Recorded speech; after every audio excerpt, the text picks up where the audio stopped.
La communication avec les patients est définitivement quelque chose auquel il faut prêter attention.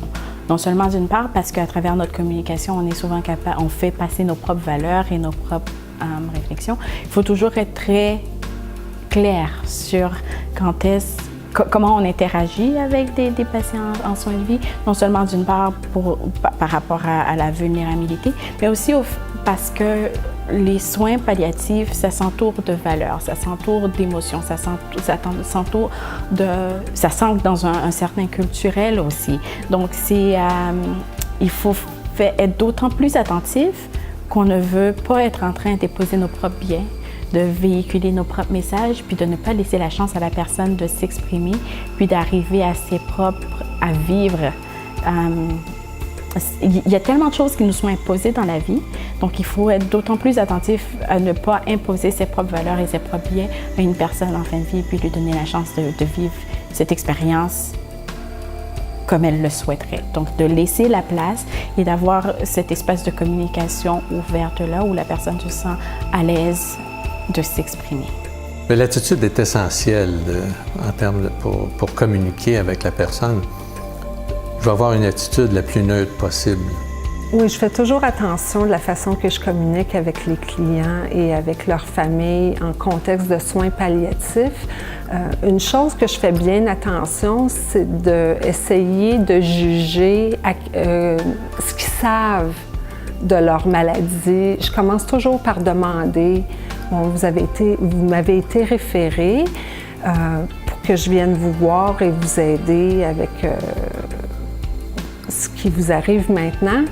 Racontez-moi votre histoire. Je leur demande toujours de me raconter l'histoire. Puis pendant cette divulgation-là de leur histoire, souvent, c'est là que je peux savoir s'ils ont des réticences à parler de soins palliatifs, si c'est un sujet tabou dans la famille. Souvent, c'est là que ça va ressortir. Il y a certaines familles que c'est très ouvert, on peut en parler immédiatement. C'est eux-mêmes qui vont ouvrir la conversation sur la nouvelle situation qu'ils vivent, puis ils veulent avoir de l'information sur comment ça va se passer avec les soins palliatifs, qu'est-ce que ça veut dire et tout ça. Puis il y a d'autres familles que les mots eux-mêmes, les soins palliatifs, leur font très peur. Notre priorité, c'est nos soins centrés sur la personne. Encore, c'est pas imposer quelque chose qui les appartient pas et que nous, on pense est la meilleure façon. Donc, c'est de rester sans jugement et de juste garder un regard ouvert.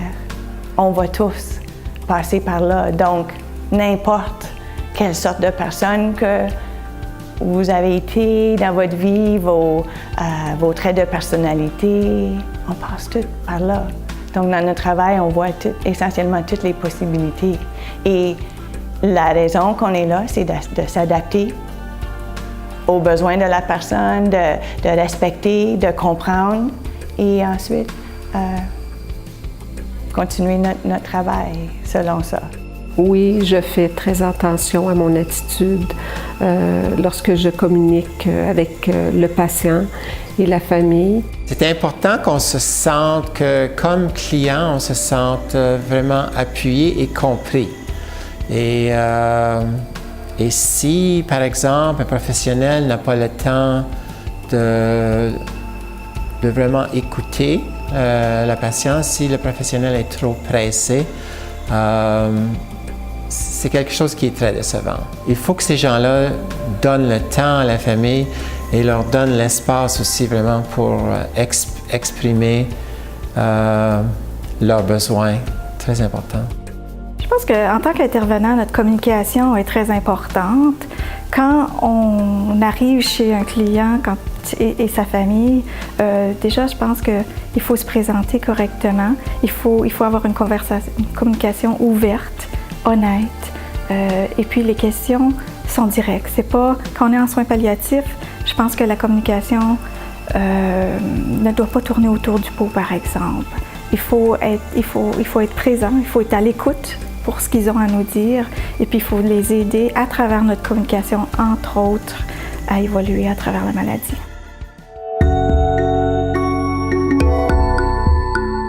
Pour favoriser l'interaction avec les patients et les proches, souvent les proches ont peur si quelqu'un est en soins palliatifs, ils ont peur d'utiliser les mots, soit les mots reliés à la maladie, soit les mots encore, comme je disais tantôt, soins palliatifs. Mais je pense que quand on est là avec eux, puis que nous, on est confortable avec ça, j'ai remarqué que les gens souvent vont relaxer, ils vont être un peu plus ouverts à parler. C'est nécessaire quelque part pour parler de ça, comme pour savoir si je suis capable d'aller mieux. J'ai pensé les deux importantes pour parler avec le médecin ou parler de bénévole. C'est les deux très importants pour savoir qu'est-ce que je dois faire. Quand je viens, puis j'ai trouvé ça très important pour ma santé, pour bien comme heureuse. Tout le monde parlait comme, fait des farces, puis tout là, comme c'est nécessaire pour continuer à vivre. Je ne dirais jamais assez souvent, mais prendre le temps d'écouter quand on a un premier contact avec notre patient, on va avoir une idée de leur attente. L'implication de la famille, ce n'est pas toujours automatique. C'est quelque chose qui est important de valider avec la personne, puis que si c'est important, là, il va y avoir une certaine ouverture par rapport à les choses qu'on va partager ou qu'on va demander. Ça me soulage un peu de parler de ce que c'est que j'ai, là, mais pas tout le temps. Les bénévoles n'en parlent pas beaucoup, n'en parlent pas. Seulement qu'avec les professionnels qui viennent à la maison, là, ils me disent des choses. Et certainement, les professionnels ils nous écoutent, les bénévoles aussi, on peut leur raconter notre histoire, vraiment. Et puis ils sont très attentifs et puis ça nous aide quand même à soulager notre douleur. Puis non, ils sont très, très efficaces. Pour favoriser l'interaction, moi, j'aime arriver de façon très naturelle. Je pense que quand on est naturel, quand on est soi-même, on ouvre la porte. On ouvre la porte à la communication et une bonne relation client, famille, intervenant.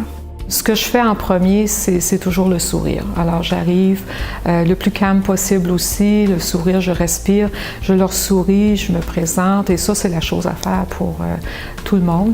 C'est très important d'être très conscient de nos mots, de les choses qu'on dit aux clients et aux familles. Ils sont en train de passer un événement très, très sérieux et très pénible. Alors, c'est très important d'être conscient qu'est-ce qu'on dit, absolument. Parce que à 7 ans de vivre, les hommes ont besoin de parler avec un autre homme. Souvent, ce que je vais faire quand je vois surtout qu'il y a un petit peu de réticence à parler ouvertement de la situation, de la maladie, des soins palliatifs, je vais juste rester là, les écouter parler de différentes choses, puis tranquillement, une fois de temps en temps, je vais leur poser une question. Puis vous, comment vous vous sentez par rapport au fait que votre mère est malade ou votre épouse ou votre époux? Souvent, la famille va être un peu laissée en dehors de ça. J'essaie en tant qu'infirmière de toujours les inclure, puis de aussi avoir leurs sentiments par rapport à la maladie de la personne, leur donner la chance de verbaliser. Tout d'abord, je me renseigne sur la personne, la cliente ou le client. J'essaie de connaître le plus de détails possible pour pouvoir échanger avec eux. Je me rends toujours compte que quand on est ouvert, on a une ouverture d'esprit, les gens s'ouvrent à nous aussi. Donc, à ce moment-là, c'est plus facile d'échanger. L'écoute, et je veux dire aussi l'écoute beaucoup au niveau verbal et non verbal. Le silence est très important. Parfois, juste garder le silence et voir ce que la personne va soulever peut être très important. Et je crois que c'est quelque chose de très difficile pour beaucoup de bénévoles, pour beaucoup de monde, pour la famille, de garder parfois juste le silence, soit avec la personne qui est mourante ou la famille qui souffre énormément. Alors, ça dépend vraiment des personnes, de qu'est-ce qui est. La famille, c'est la même chose. Si je vois que quand j'entre dans une chambre d'une famille, puis ils sont beaucoup de gens, et je suis déjà dans la chambre, alors je leur dis encore, je vérifie s'ils ont des besoins. Et le langage non-verbal va dire beaucoup. Alors, s'ils se retournent vers la personne malade, ça veut dire, on n'a pas besoin de toi pour l'instant. Alors, c'est sûr que je pars. Et si on a vraiment besoin de moi, bien là, on va me dire les yeux. Le non-verbal dit beaucoup, hein? Ça compte pour entre 65 à 90% de la communication. Alors, si leurs yeux sont comme anxieux ou s'ils ont un désir, mais ils n'osent pas le démontrer, ou s'ils regardent la personne qui est couchée et moi, puis là, je vois qu'il y a quelque chose qui ne va pas, mais là, je vais juste m'approcher un peu, puis leur offrir un petit peu plus ou jaser un peu. Et si tout est correct, je passe. Sinon, là, je réponds à ce qui est immédiat. La communication non verbale est très importante. Il n'y a pas que la parole, que les mots qui comptent, mais tout ce qui est transmis par notre façon d'être, par la communication non verbale. Quand tu parles avec une personne, c'est pas seulement la voix. C'est le visage, les yeux, les mains. Qu'est-ce que si vous avez un sourire, c'est très important. Et des fois, tu peux améliorer des situations que le client trouve fort. Un beau sourire, ça met du soleil dans ma vie, et puis ça fait du bien, puis j'adore les gens qui sourient. Dans une situation de crise de la famille, mon approche, ça serait en général la même approche que d'autres, n'importe quel problème ou crise, ça serait de voir la situation, d'avoir une réunion de famille, d'écouter tous les points de vue de chaque membre de la famille, d'essayer de trouver une résolution qui serait au niveau de le meilleur intérêt de le patient ou la patiente. Les crises surviennent parce que dans nos sociétés, on est quand même dans une société qui est bien évoluée sur le plan de la médecine. On a développé une sorte de déni de la mort. On voit la mort comme étant une sorte de défaite et d'échec de la médecine ou des avancées médicales. Donc, les gens n'ont pas nécessairement appris à conjuguer. Donc, les émotions deviennent vives. La famille ne sait pas toujours comment réagir. Donc, l'accompagnement dans ce contexte-là va au-delà de la personne qui est malade, puis elle englobe également sa famille et puis ses proches, qui eux aussi sont aux prises avec des émotions qu'il ne faut pas nécessairement attendre qu'on arrive à un deuil problématique. Dans une situation de crise, on peut être porté à communiquer de manière différente.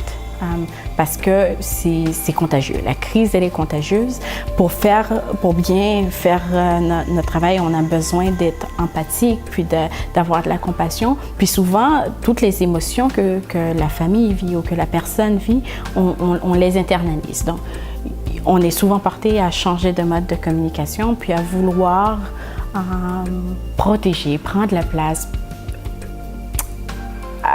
exprimer son empathie quasiment par une symbiose. S'il y a un conflit sérieux, est-ce que le conflit est d'aujourd'hui, parce que la personne a été mise, disons, dans une situation quand même très difficile, ou est-ce que c'est un conflit qui traîne depuis 30 ans dans la famille? Souvent, comme thérapeute, j'essayais de voir de tout le monde, comme le conjoint, les enfants, et après, avoir les différentes visions, puis voir, OK, qu'est-ce qu'il y a de commun et qu'est-ce qu'il y a de différent, et est-ce qu'on est capable de trouver une certaine harmonie pour la période que les personnes sont ici. En situation de crise, la communication peut être très différente avec les familles qui sont en situation de crise. Des fois, le silence, c'est la meilleure façon de communiquer. Il faut s'adapter à chaque situation. Oui, la communication va être différente, mais elle va être différente d'une famille à une autre. Quand j'ai une famille en difficulté, en crise, il faut absolument en premier lieu comprendre leur perspective. Donc, écouter leur histoire, leurs préoccupations, aller chercher un peu qu'est-ce qu'eux, ils vivent. En tant qu'infirmière, j'utilisais toujours une approche thérapeutique. Comme bénévole, la ligne est, parce que c'est ma formation, mais je pense que l'important d'écouter, de valider ce que les gens veulent, c'est la meilleure façon de communiquer. Habituellement, quand on a une relation, on va se présenter, puis on y a une communication qui se fait des deux côtés. En soins palliatifs, c'est pas toujours aussi facile. Puis respecter le silence, c'est un petit peu difficile. C'est certain qu'en situation de crise, il faut adapter notre communication. Quand les gens sont en crise, ils ne sont pas forcément perceptifs à ce qu'on communique. La compassion qu'on a envers les autres se traduit ou a un impact sur notre intervention ou sur notre manière de communiquer avec la famille. Au moins avoir des gens, un bon support de professionnels avec qui on peut parler, puis revenir à une communication sereine qui convient à l'intervention.